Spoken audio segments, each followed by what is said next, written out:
Hi everyone, welcome back to the channel. Be sure that you subscribe to the channel by clicking on the subscribe button at your screen. So let's go and get started. Today I'm going to cover chapter 10, photosynthesis. Okay, so what is photosynthesis? Basically, photosynthesis converts light energy to the chemical energy of the food. Light reactions convert solar energy to chemical energy of ATP and NADPH. Calvin cycle uses chemical energy of ATP and NADPH to reduce CO2 to the sugar. And there are some alternative mechanisms of the carbon fixation that evolve in hot and arid environments.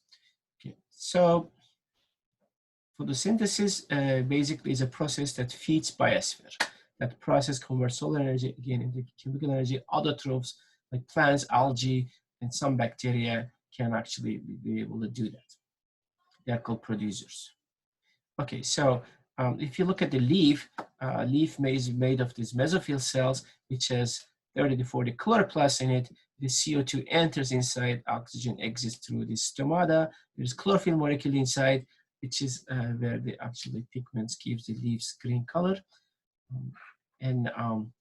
That's actually where the photosynthesis takes place. Two stages of photosynthesis, light reactions and Calvin cycle.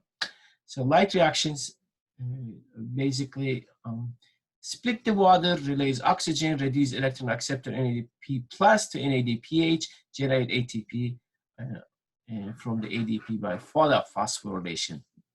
And Calvin cycle begins with the carbon fixation, incorporating CO2 to produce sugars and organic molecules. So light is, of course, needed here and very important. Light has wavelengths.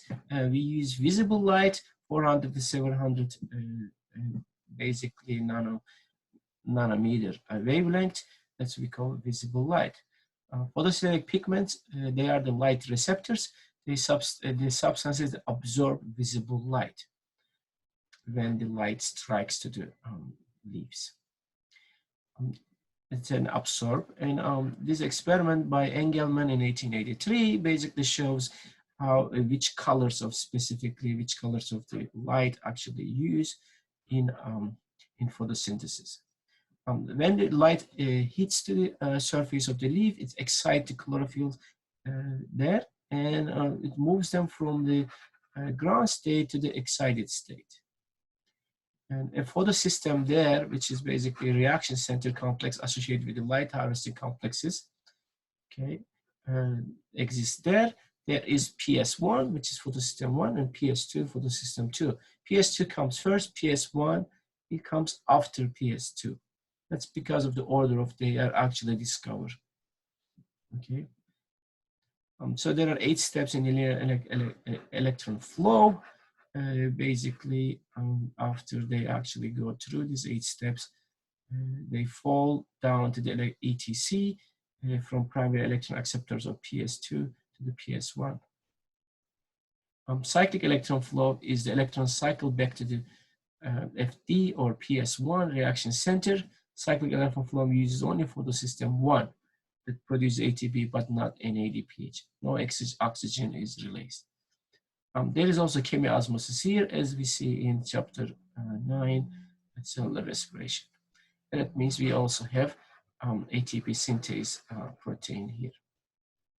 Calvin cycle uses the chemical energy of ATP and NADPH, and then also uses CO2, reduces to the sugars.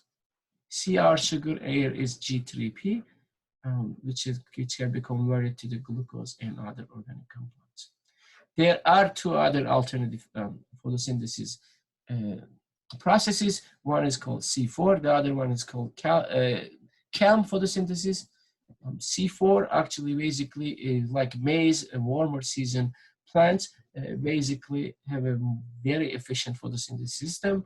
Sugarcane is also in this group.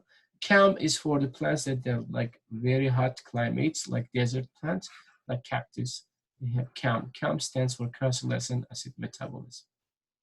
This ends our chapter 10 photosynthesis, and see you in next video.